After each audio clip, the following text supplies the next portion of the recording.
पुरी बलंगारे घटनास्थल को जाई स्थितिर अनुधान करिसेंते आज DGP YB Khurania Puri SP Pinak Mishra और अन्य वरिष्ठ अधिकारी सहित निजे पहुंची स्थिति परखिसेंते डीजीपी। घटनास्थल सहित पीड़िता घर को जाई स्थिति परखिथिले से बलंगा घटनास्थल अनुधान पर डीजीपी कहते जे आज दुईटी स्पेशल टीम आसे अनुधान करिसेंते। एसएफ एसएल एवं एम्स फोरेंसिक टीम प्रमाण संग्रह करिसेंते। किछि तथ्य हस्तगत होइछि, किछि आसीबार बाकी रहिछि बोली कहछंती डीजीपी। माने जानिछंती जो समय रे पुलिस पाखरे सूचना पहुंचला, पुलिस संगे संगे एटी पहुंची छी और से समय रु अमर तदंता आरंभ होई छी। आज अमर दुईटा specialised team state forensic science रा टीम और All India Institute of Medical Sciences Bhubaneswar तांकर फोरेंसिक मेडिसिन टीम से दुईटा यही स्थल को आसिके देखी के जाइछंती। से माने फुंकानुफुक से सबू देखी को जगह रे घटना केमती घटना कौन साइंटिफिक कौन फिजिकल एविडेंस से जगह कलेक्ट करा जाइछि। अमर तदंता जारी रही छी। चंदन पाइकराय आम सहित सीधासलख भाव में जोड़ी होती। चंदन लगातार भाव में आपण घटनास्थल पीड़िता गाँव में उपस्थित अच्छा सेठिकार स्थितिर अनुधान करुँच किंतु आ भितर आ गोटे बड़ कथा आप जानापी चाहबू जे घटनास्थल साइंटिफिक टीम पुलिस अनुसंधान तो जारी रही किंतु आज डीजीपी पहुंची डीजीपी जो कथा कहते अनेक गुड़े प्रमाण संधान करने चेष्टा साइंटिफिक टीम भी सेठी उपस्थित अच्छा पचरा उचरा भी से करिसेंती। परिस्थिति गाँव में डीजीपी आसवा आगु डीजीपी सेठू चली जावा परे वर्तमान स्थिति रे कौन सुनंदन गोटे कथा आसुची जे मामला रे सीधा सड़क भावे घटनास्थल को जेतु पुलिस डीजी ओल्हेइचंती ये घटना को लेकिन चिंता करिवार आवश्यकता रही जे एमिति कौन घटी जोथि पाई राज्य पुलिस रो मुखिया सीधा सड़क भावे घटनास्थल को ओल्हेले सरजमीन तदंत कले एवं बयान मध्य रेकर्ड कले। घटना भितर एमिति कौन रहस्य रही जहाँ पुलिस भेद करि पारु नाही। घटना को लेकिन एमिति कौन चक्रव्यूह अच्छी जोथि पाई घटना को 2 दिन पर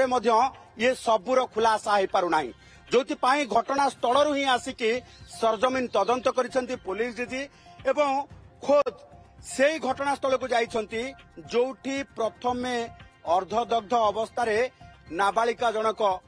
तांको देहरे निया लागि जाइथिला एवं जोठी दौड़ी दौड़ी जो रास्ता दे जाइथिले प्रथमे जो घर को जो लोक उद्धार करथिले तांकर मध्य बयान रेकर्ड करा जायछि। तेणु ये निश्चित भावे वर्तमान सबुठु बड़ जो कहबा पुलिस पाई गोटे बड़ सफलता न आनिथिले मध्य बड़ प्रमाण स्वरूप एवं तदंतरे पूरा पुंखानुपुंख प्रत्येकटी दिग को लेकिन तदंत करिवार ये होउछि गोटे निदर्शन। कारण घटनास्थल को जिबा पुलिस डीजी का पूर्वरु एम्स रो गोटे फोरेंसिक टीम एवं स्टेट फोरेंसिक लैब रो गोटे फोरेंसिक टीम आसिकी घटनास्थल रे जांच करबा सरजमीन तदंत सहित जो पीड़िता रही अर्धदग्ध अवस्था जितेबाला दौड़ी दौड़ी केनाल रास्तार जाइतिले केनाल रे दौड़ी दौड़ी रास्ता उपर को जाइतिले जो जो एरिया देकी जाइछंती सार्ट रो से जलिबा अंश अर्थात कपड़ा जलिबा अंश भी आज टुकड़ा संग्रह करा जाइछि। तबे गोटे कथा को लेकी पुलिस वर्तमान भी संदेह कारण एकाधिक लोकंकर उपस्थिति से घटनास्थल रे पुलिस ए पर्यंत पाई पारु नाही।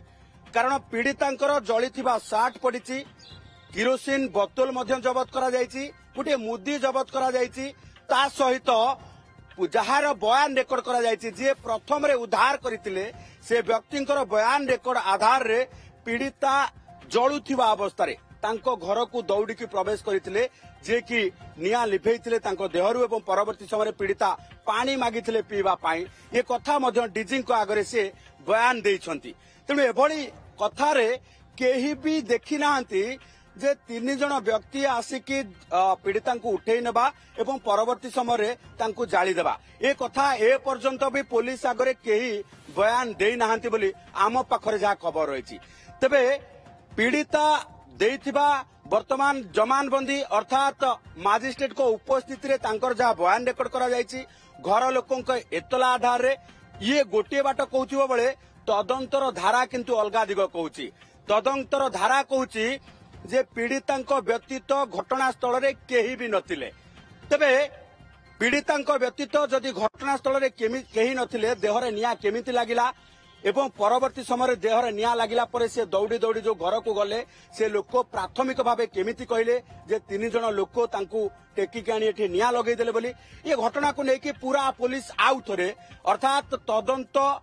48 घंटा परे मध्य पुणी से प्रथमरू करा जाउची पुणी से प्रथमरू तदंत आरंभ करा जाउची कारण घटना पछरे किए अपरपक्षे परिवार लोकन ठारू आरंभ करिकि 10 जन को ए पर्यंत थाना रे पचरा उचरा करा जाउची कारण घटना संपर्क रे जो माने कथा आपण कहउछन्ती जे पुलिस जेतबळे सरजमीन तदंत करिया पई ग्राउंड जीरो रे पहुंचछन्ती ए घटनार गुरुत्व आहुरी बढ़ी जाउछि जे घटना को नै जति तंबे तूफान जहा किछि वर्तमान पर्यंत चर्चा आलोचना ताधरे आउ किछि बिंदु जोड़ी ही जाउछि जे एमिति कोन हला जे पुलिस डीजी को पहुंचिया पई पड़िला एवं कोन पचरा उचरा करा जिछि ए घटनार तदंतर दिग केमति आगो को बढ़ुछि तापरे समस्तंकर नजर रहिछि आपण भी नजर बनै रखिथांतु अपडेट पई पुनी परवर्ती समय फेरि बहुत बहुत धन्यवाद चंदन।